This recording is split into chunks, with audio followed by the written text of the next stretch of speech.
بسم اللہ الرحمن الرحیم۔ آپ صلی اللہ علیہ وآلہ وسلم کی گردن مبارک کو رسی سے باندھنے کا منصوبہ۔ سرداران قریش حجر میں جمع ہیں اور محمد صلی اللہ علیہ وآلہ وسلم کے خلاف زہر افشانی میں مصروف ہیں۔ ایک آدمی کہہ رہا ہے، اس شخص کے معاملہ میں ہم نے جتنا صبر کیا اتنا صبر کرتے ہوئے ہم نے کسی کو نہیں دیکھا۔ اس نے ہماری عقلوں کو حماقت ٹھہرایا، ہمارے باپ دادا کی برائی کی، ہمارے دین کی عیب جوئی کی اور ہماری جماعت میں تفرقہ ڈال دیا۔ حقیقت میں ہم نے بہت بڑی بات پر صبر کیا ہے۔ اسی اثناء میں محمد صلی اللہ علیہ وآلہ وسلم تشریف لائے۔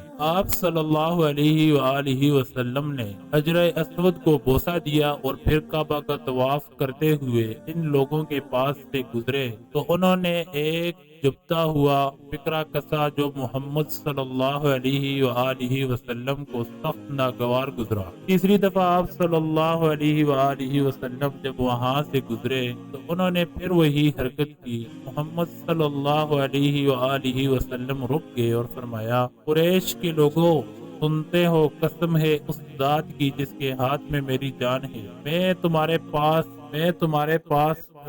نصیحت لے کر آیا ہوں۔ روب نبوت اور جلال رسالت کی وجہ سے وہ لوگ سن ہو کر رہ گئے اور انہوں نے بے اختیار کہا، اے ابو القاسم، اچھی طرح سے گزر جائیے، خدا کی قسم آپ تو کبھی نادان نہ تھے۔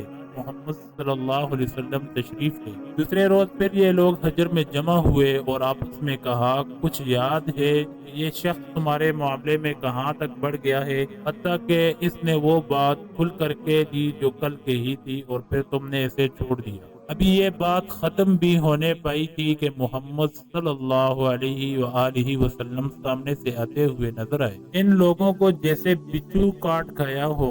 یک بارگی آپ صلی اللہ علیہ وسلم پر چپٹے اور گھیرے میں لے کر بولے، تم ہی ہو جو یہ کہتے ہو؟ محمد صلی اللہ علیہ وآلہ وسلم نے نہایت زوردار لہجے میں فرمایا، ہاں میں ہی ہوں جو یہ کہتا ہوں۔ اتنے میں عقبہ بن ابی معیط آگے بڑھا اور اس نے آپ صلی اللہ علیہ وسلم کی گردن میں کپڑا ڈال کر اسے بل دینا شروع کر دیا تاکہ گلا گونڈ کر آپ صلی اللہ علیہ وسلم کو مار ڈالے۔ جنہیں چاند ستاروں نے ساری رات جی بھر کر دیکھا ہے، جن کو چھونے والی ہواؤں نے عطر سے دامن بھرا ہے، جن کے پاؤں تلے آنے والے انگریزوں نے کلمہ پڑھا ہے، جن کے انتظار میں کائنات کا ذرہ ذرہ بے تاب رہا ہے، انہیں آج حرم کعبہ میں مار ڈالنے کی کوشش ہو رہی ہے۔ اس حرم کعبہ میں جہاں دشمن اور قاتل پر بھی ہاتھ نہیں اٹھایا جا سکتا، جہاں پناہ لینے والے کو پناہ دی جاتی ہے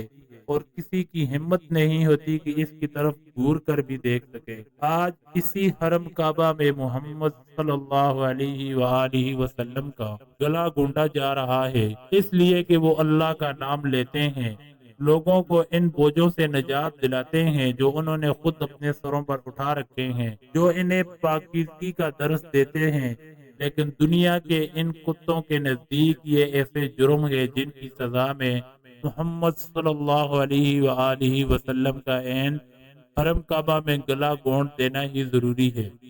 عین اس وقت حضرت ابوبکر صدیق رضی اللہ تعالیٰ عنہ وہاں پہنچ گئے۔